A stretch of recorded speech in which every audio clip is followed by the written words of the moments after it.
जिंतूर शहरात गेल्या काही दिवसापासून चोरीच्या घटनांनी अक्षरशः थैमान घातले असून या पार्श्वभूमीवर काँग्रेस पक्षाच्या वतीने दिनांक 18 जून रोजी जिंतूर पोलीस ठाण्यात निवेदन सादर करण्यात आले। रात्रीच्या वेळेस शहरात 8 ते 10 जणांची टोळी हातात कोयते, कुऱ्हाडी आणि इतर हत्यारे घेऊन फिरत असल्याचे सीसीटीव्ही व्हिडिओ व सोशल मीडियावर व्हायरल झालेल्या क्लिपमधून स्पष्ट झाले आहे। यामुळे शहरातील नागरिकांमध्ये भीतीचे आणि अस्वस्थतेचे वातावरण पसरले आहे। काँग्रेसच्या निवेदनात नमूद करण्यात आले आहे की शहरात मागील 2 महिन्यापासून चोरट्यांनी धुमाकूळ घातला असून अनेक ठिकाणी घरफोडी करून रोख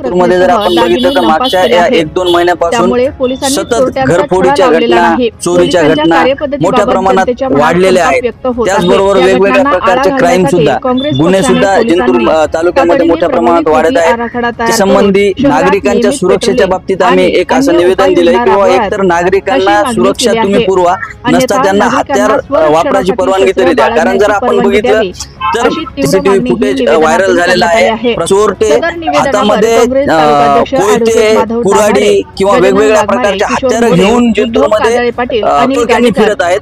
अशा प्रकारे जर काही कुणाच्या जीवितात जर काही झालं तर त्याची जबाबदारी कोणी घ्यावी, यासाठी प्रशासनानं तत्परतेनं एक वेळी आराखडा नेमावा आणि त्याखाली काम करण्यात यावं असे आम्ही एक निवेदन दिलेलं आहे। जिंतूरमध्ये गेल्या 2-3 महिन्यापासून जे चोरीचे प्रकरण घडत आहेत, सशस्त्र दरोडेखोर, त्यांना दरोडेखोरच म्हणता येईल, काऊन की ते हातामध्ये कोयता, रॉड, लोखंडी रॉड आणि कुऱ्हाडी घेऊन फिरत आहेत।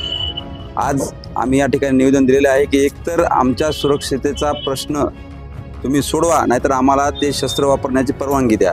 इथे पोलीस स्टेशनला आलो असता त्यांचं म्हणणं असं आहे की आमच्याकडे मुबलक स्टाफ नाही आहे, आमच्याकडे मुबलक कर्मचारी नाही आहे।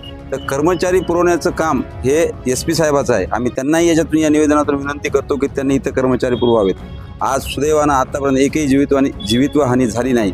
मग कुठेतरी एक आमचा एक प्रश्न निर्माण होतो की बाबा प्रशासन जीवितहानी होण्याची वाट बघते का, त्यासाठी काही पावले त्यांनी आतापर्यंत उचलली आहे का।